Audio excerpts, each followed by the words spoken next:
Hey everyone, welcome to My Final Play. I'm Brian and I'm here on location with Alec Eggerton. So we're a little bit of a unique sport today. We're talking about rugby and the experiences that he had with that. But I'll let you get into it as far as the introduction of the sport, how you came upon it, and to what extent. So thanks for joining me. Yeah, no problem.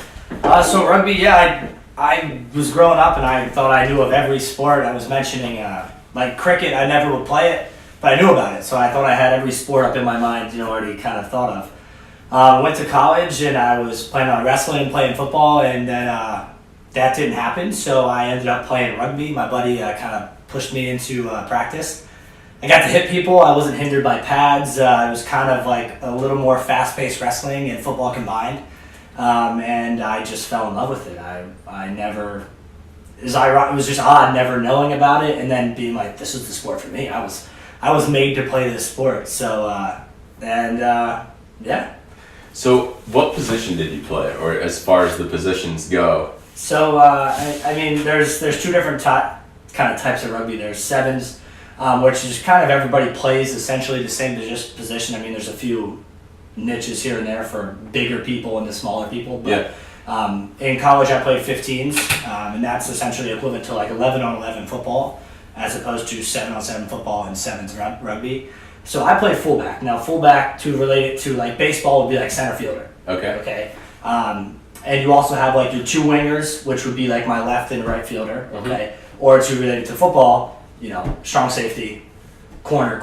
Okay. So I'm there to field punts. You punt a lot for field position, whether you're deep in your try area, which is like your end zone. Okay. So kind of like your red zone. You're deep in there. You're trying to punt for relief. Maybe there's a lot of defensive pressure in your face, so you punt to relieve that pressure.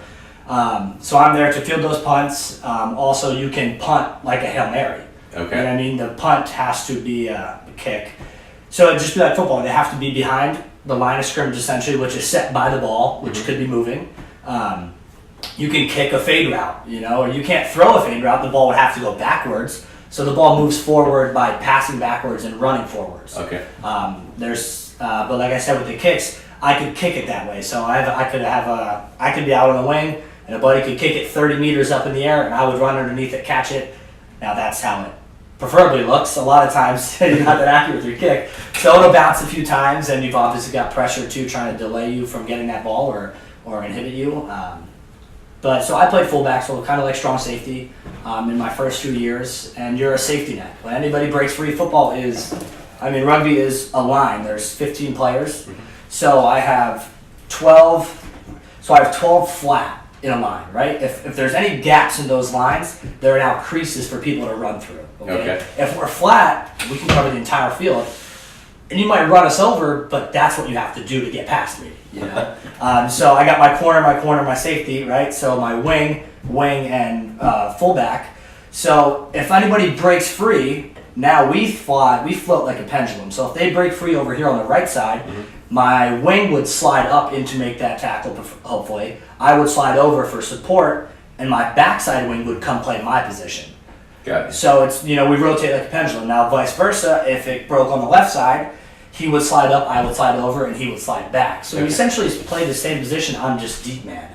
Now if they break up the middle, it's me 60 yards of wide open space, and that's what I thrived in. Though I loved one-on-one tackles. Yeah. And that was more like a ginormous wrestling mat, and it was just a double leg takedown for me.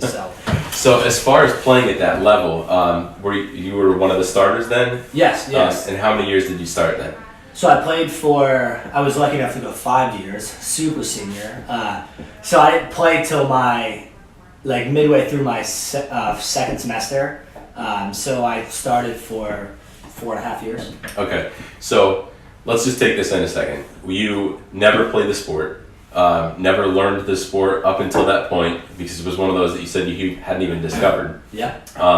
You end up going to the practices, and then you earned a starting position for that time that you were there. Yeah. So that's definitely a crazy testament to just the ability that you have, and essentially the affinity of just sports. Yeah. So as far as your final play, obviously we talked before, you're doing a little bit more. You're playing on a club team now. So you're still involved in the sport. Yep. And as far as the club team, explain that. Like, to what level are you still competing? So I work a lot. So rugby's on Saturday. They always say Saturday is a rugby day. That's a thing they say. At least I say it. And our other rugby guys say it. But so they practice Tuesdays and Thursdays, and it's in Wilkes-Barre. I live in South Williamsport. Yep. And I don't get off work till about 7 o'clock. So during the school year, I work weekends as well. So I don't even play rugby at all during the school year. It's frustrating, but I have to live my life and provide for my family as well. So during the summer, I get to have every weekend off. So I travel on a team called the Molly McGuires, and it's a bunch of ragtag dudes that we played with in college or played against in college. And it's kind of like an all-star group that we kind of selected, and we all meshed very well. Now we aren't lucky enough to live close enough to practice, so we kind of just show up, like the Bad News Bears, just show up and play. But we're very competitive. We top 3 in every tournament we go in. So and it's a lot of fun. It's allowed me to, I play a bunch of other things too, just like rec leagues. But it's allowed me to have a little more competition in my life, and that's one of the things I crave is. Competition. You want to lay down Scrabble. I'll try to find the best word, so I love competing and I love to hit people. It's a niche of mine. So. Well, you can't hit in Scrabble, so it's good that you have the outlet. I can hit the table though. All right, so as far as the final play then, we'll say at the collegiate level, when you were playing in the game, explain that to us as far as the, what the atmosphere was and then, the emotion that went behind it. Yeah, so a little backstory. We were, for Lock Haven, we were always a good group of players, but before I got there, it seemed to be they wanted to drink more. A lot of rugby is drinking, it's partying, it's the social afterwards, it's knocking each other's heads, for 80 minutes, talking trash, and then being like, all right, come drink my beer, come hang out, come party with us. Yeah. So it's a big camaraderie, but not just with your team. It's beautiful that it's like, your team and your, the opponents. So once I kind of got there, it was like, the turnaround, like, all right, we're gonna drink and have fun, but we're here to play, we're here to compete. Yeah. So we were, Division 3 first off, moving into Division 2 once we won Marfus in Division 3, and I believe we ended up being like top 8, I think, in Division 2, and then all my good seniors left. So my senior year, we had some good athletes, but not enough good athletes. So, I've kind of got some final plays from the good years, and I've got a final game from the last year, my final year, which was against Notre Dame of Ohio. So before we get into that then, you just said that you went from a D3 program to a D2 program as well. So you had an impact in doing that, and again, it was a new sport. Yeah. So to kind of just go back to, what you've accomplished. Don't sell yourself short on that. So. Well, and I give all the glory goes to God in my opinion. But I had some great coaches too that brought me up and taught me how to do the things that I need to do in sports. And rugby, although being a different sport, it wasn't really difficult. I mean, I could tackle. I learned that in football. Yeah. I could blast W. I learned that in wrestling. And then other than that, athletic movements, hip movements, ability to read defenses and read offenses. That comes from sports. So sports really do translate across the board. Mm-hmm. Now you have to fine tune and tweak things, but athleticism translates. So, and then once I found rugby, it was just like, it just like fell into it. So. The perfect fit. So, all right, sorry. So let's get as far as the final play. Yep. Okay. So I don't have a play per se, but we played Notre Dame of Ohio, who was top 5, top 3 in the nation at that point, and we were coming off a good year, not really staying up to date in how good we were from the previous years. But anyways, trying to compete, I remember we were down. I think we ended up losing by maybe 50 points or something, so pretty embarrassing. Now rugby, when you score, you cross the try line, right? So I don't know if you can see this line. Like an end zone, I have to cross the end zone, but once I cross, it doesn't matter. Okay, I obviously have to cross, but I have to make downward pressure on the ball in the try zone. Okay. So wherever, and if you've ever watched Sevens, you see them trying to center the ball between the goalposts. The goalposts are in the middle of the try zone. They center it because where you touch the ball down, however many meters out is on that line, you will attempt your kick. Okay. Now your touchdown is worth 5 points, and the kick after is worth 2. Okay. So a little different than football, same end result, 7 points, right? Right. So you got to center the ball, makes it an easier kick for your kicker, right? Mhm. And there's not all positions. A lot of people play a bunch of different positions. But okay, anyways, so we're playing Notre Dame, Ohio, and we're getting smoked, and it's a messy game, and I'm just making tackle after tackle. And I was playing a different position. I was playing outside center. So outside center, your back line looks like a scrum half, who's like your short, little shifty guy. He's kind of like your center in football, in the way that, also like a quarterback, not in the way that he's ginormous and he's a good blocker, because you can't block in rugby either. But in the way that he takes the ball from the scrum or from the ruck, usually, and offloads to the next offensive player, right? That first offensive player is kind of like your quarterback. It's called your fly half. He delivers and makes plays, and then you have your inside center, who's kind of like your halfback, your fullback, kind of is like your bruiser back. Yeah. Moving out, and you're kind of like stairs, right? You're here, staggered back, and then you kind of curve off because you can just delay your run. Right. So you kind of get your quarterback, your fullback, your halfback, which is your outside center, and then your winger, who's your real fast guy that you can just put into space and just let him run. So at outside centers, I didn't make a lot more tackles because I'm not so far back, being a last kind of safety net. But I just remember being so super dirty, just play after play. A few of our seniors are just stepping up big time. But as they continue to score, and as I can feel the time just drifting away, there's maybe 15 minutes left, and it's just starting to hit me that this is it. Yeah. And I'm playing a great game, right? Not to sound conceited, but I'm playing one of my better games, offensively and defensively, and I'm leaving it all on the line. And in that moment, in those moments, I'm crying to an extent because I'm just extremely emotional. Not that we're losing. Yeah. I'm just I'm full of emotions. I'm full of happiness from being able to play a sport and learn a beautiful sport. Yeah. Excited that I was able to spend it and do it with my friends and make new friends through it. But also extremely sad that it's, and I knew there was club outside of college. I knew I could still play. Right. But even now, being able to play now, I still look back and be like, man, I wish I was in those college days. Like I was in college having a blast, but I'm like, nothing compared to my high school football days or my high school wrestling days, competing in playoffs. But and then at the end of that game, it sucked to lose, but the real sucky part was just, you might not see some of these people again, you might not play at this level again. You might not. It's all a bunch of mites. You make your own luck there, but it was demoralizing to an extent. Yeah. So as far as those emotions, what is it that you're doing now, and how did those emotions and just sports in general, how have they shaped you into what you're doing now? Yeah. So I'm currently a personal trainer at Fitness Factory. So if you need some sessions. But I also am a full-time recreation coordinator at Fire Tree Place.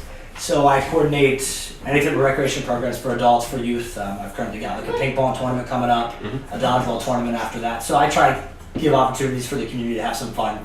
Unfortunately, my boss doesn't let me participate in any of those things. I have to supervise, but it's fun nonetheless. And I also work with kids. The Fire Tree Place, they have, after-school programs, youth recreation programs, which is my facility, and then summer camp as well. So we tailor to kind of I don't know what the correct term, low income demographic. Okay. Sorry, it took me so long. So a lot of these kids you see, you feel awesome being able to make a positive impact in their life. Yeah. But just like in sports, when you can only do so much, like whether it's from maybe your inability of the other teammates to pick up the slack or other things of that nature, it stinks to that. You only have them for 2 hours, 2 to 5 hours a day. Right. Then they go home and they unlearn everything, and maybe they don't, have positive role models. But sports have always pushed me to be the best I can be. Like I said, whether it's Scrabble, whether it's rugby, basketball, football. I'm not that good at basketball, but so I push myself through my hard work that I've learned really through sports to be the best I can be at my job. And it's competitive. Nobody's competing for my job, but if I don't do a good enough job, then somebody might. Yeah. So I like to hold myself to that standard, and I've always held myself to my higher standard. People always, you have those people that tell you, "Oh, you're doing a good job." It's like, well, I don't need your approval. I need my approval. Right. And I think that's a good thing to have. It's not negative to have other people's approval, but that's always pushed me to do best for myself and to do the best for the people around me. In sports, I I'm not trying my hardest so that I'm doing great. I'm trying my hardest so that my team can move on. Right. You know, and right now I'm trying my hardest so that, you know, financially I can provide for my family, but also so like I can affect these people around me, whether it be my employees, the people I work with, my coworkers, or the people that I work with, the children and the parents and, you know, the adults. So Yeah, all about leaving an impact. yeah, exactly. On the field, off the field, and whatever aspect, just leaving an impact. Yeah. All right. So as far as the sweatshirt that you have on there, the HS, explain that a little bit. What's that about? Yeah. So HS stands for Humbly Strong, and real quick, we had talked about going into Akasha, which is the Holistic Healing Center on the Golden Strip. Okay. And the lady who wanted to buy our stuff and put it in her store, she said HS, and I said, yeah, Humbly Strong. She's like, oh, cool. She was like, also like Holy Spirit or like higher self. And I never thought about that, but it also applies. You know, it's not necessarily the same meaning, but it's kind of similar. So I thought that was kind of neat. But so Humbly Strong is a brand that my buddy Aaron Toke and I came up with. Okay. And it's a fitness-related, you know, faith-based apparel company that wants to make a difference. You know, we want to be able to show people that we're strong. A lot of times, strong and, you know, strength or being outspoken comes with, you know, being cocky or conceited or you know, boisterous. And but I don't think that's necessarily the case. I think, you know, being strong and being outspoken and not shutting your mouth about yourself, that is those things. You know, I think. But being humbly strong is understanding that your strength comes from your humility. Your strength it's not self-earned. You know, you put in your time, but your strength is given to you from God. And you know, understanding that and finding strength in Him and your humility, I think, was kind of where we came up with Humbly Strong. We also had to like look at other things that weren't taken. So, you know, Humbly Strong was our first idea, and then we had to kind of check it out and make sure. So we kind of played with it a little bit, but. So, where can you find the apparel and everything that you guys offer? Yeah, so I mean, right now we don't have a website up and running because we don't have a lot of inventory. Okay. So I thought it pointless to put in work to a website. We can't get inventory out. But I mean, we're on Instagram at Humbly Strong and Facebook at Humbly Strong. Okay. We're also at the Fitness Factory. So if you go in there, whether you're working out or whatever, we do have apparel in there. And then I just carry it in my car. So you can hit me up on Facebook or Instagram. And so if you ever see him out and about, just stop him, ask him for some apparel, and he'll be able to help you out with that. Yeah. So that's awesome. All right. Well, I definitely appreciate, you know, being able to share with me today and with everyone. First of all, a little bit more insight into the game of rugby. It's one of those things where, you know, it's definitely an emerging sport. It's growing in popularity. But there's definitely some questions that I know I had coming into this as far as, you know, what the sport entailed. And then in addition, sharing with us the emotions of your final play, the experiences that you had. So everyone, I hope you enjoyed the content below, today. And if you did, please like and share below. And then in addition to, you know, what Alex had been able to provide for us as far as the insight and the input, just remember, whatever it is that you do today, approach it with the mindset of, is this my final play? So thanks again.